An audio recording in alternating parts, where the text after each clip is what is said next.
Pada akhir tahun 1937, dunia menyaksikan salah satu kekejaman paling mengerikan dalam sejarah. Tragedi Nanjing.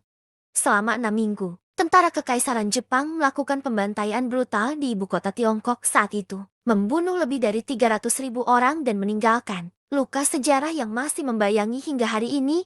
Awal mula kengerian pada 13 Desember tahun 1937. Setelah perlawanan sengit dari pasukan China, kota Nanjing jatuh ke tangan Jepang. Alih-alih mempertahankan disiplin militer, tentara Jepang melepaskan diri dari kendali dan menjadikan kota itu sebagai arena pembantaian massal. Perempuan diperkosa, anak-anak dibunuh, pria dan lansia dibantai tanpa ampun. Kota yang sebelumnya penuh kehidupan berubah menjadi neraka di bumi. Kekejaman yang tak terbayangkan. Kejahatan yang dilakukan tentara Jepang di Nanjing begitu brutal, sehingga sulit dipercaya manusia bisa melakukan hal seperti ini. Pembantaian massal.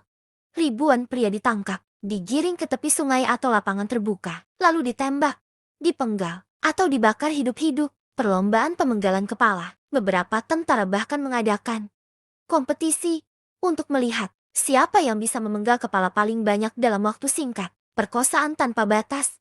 Diperkirakan lebih dari 20.000 wanita, dari anak kecil hingga lansia, menjadi korban pemerkosaan brutal. Banyak dari mereka dibunuh setelahnya atau dipotong perutnya secara sadis. Penyiksaan dan eksperimen manusia.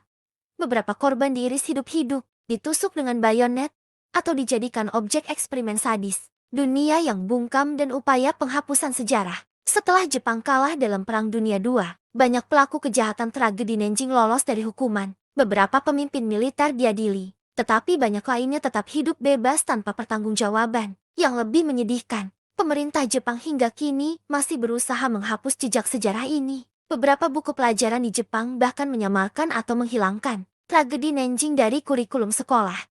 Namun, dunia tidak akan pernah melupakan tragedi ini. Setiap tahun, rakyat Tiongkok memperingati pembantaian ini sebagai pengingat atas sejarah kelam yang tak boleh terulang. Mengapa kita harus ingat? Tragedi Nanjing bukan sekadar peristiwa sejarah, tetapi peringatan bagi dunia tentang kebiadaban perang dan pentingnya kemanusiaan. Kita harus terus mengingatnya, agar sejarah kelam seperti ini tidak pernah terjadi lagi.